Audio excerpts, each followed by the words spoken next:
Long and লুইন farm থেকে আমরা আবার পিস ফল বাগানে পিস তুললাম, অ্যাপেল তুললাম। এরপর আসছি সর্বশেষ এখানে এসে বাংলাদেশে বথুয়া শাক, বাংলাদেশে যে বথুয়া শাক বলে, তো আমরা ফার্ম মালিকের কাছ থেকে পারমিশন নিলাম যে তোমার ওইখানে দেখা যাচ্ছে ওগুলো ভেজিটেবলস আমরা নিব। আর অনেকেই নিচে, বিদেশিরাও নেয় এগুলো। ওরা যে পোর্ক দিয়ে রান্না করে, আমরা বিফ দিয়ে রান্না করবো, এমনি ভেজিটেবল হিসেবে খাবো। আমাজন তো দেখে পাগল হয়ে গেল যে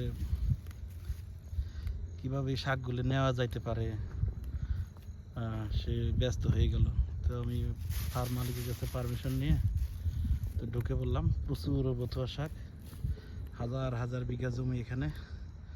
লং আইল্যান্ড লুইন ফার্ম, বিশাল বড় ফার্ম। আমরা কিছু পিস তুলছি, ফ্রুটস নিয়েছি, এখন আমরা এই ভেজিটেবলগুলো তুলব। এই যে এভাবে মাথা ধরে, এইভাবে শাক না তুললে মাথাগুলো কাইটা নিলে তো হয়ে যায়। তো এভাবে শাক তোলার তো প্রয়োজন নেই সরাসরি। আর ওইটা শাক মানে বড় করে করে নিতে মাথা নিতেছি।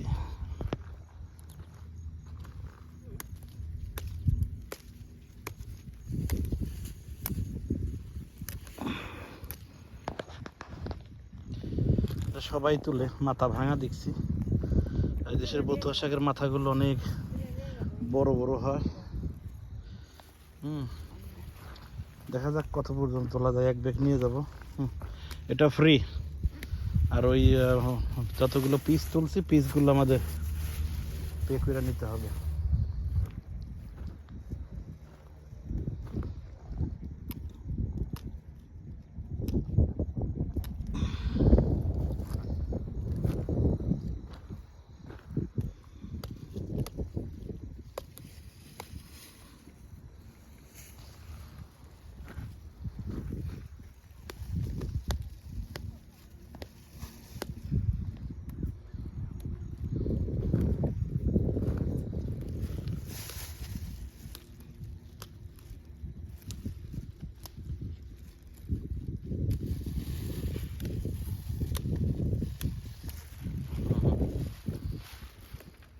এই যে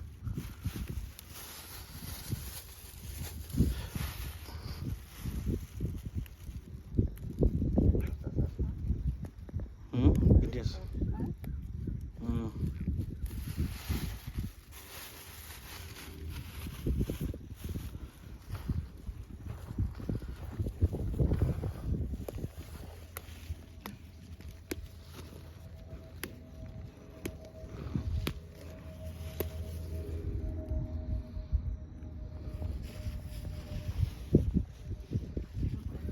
Thank you.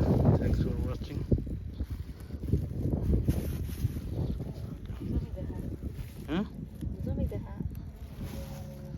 হাজার হাজার বিঘা জমিতে এখানে। যদি এটা স্ট্রবেরি ফিল্ড, এখন স্ট্রবেরি সিজন অলমোস্ট ডান।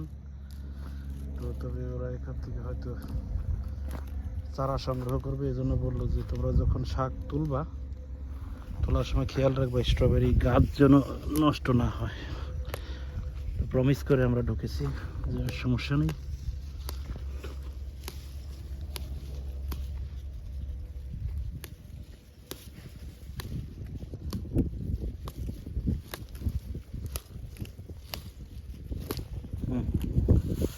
যেটা স্ট্রবেরি। থ্যাংক ইউ, ভালো থাকবেন সবাই। গুড বাই, আবার দেখা হবে।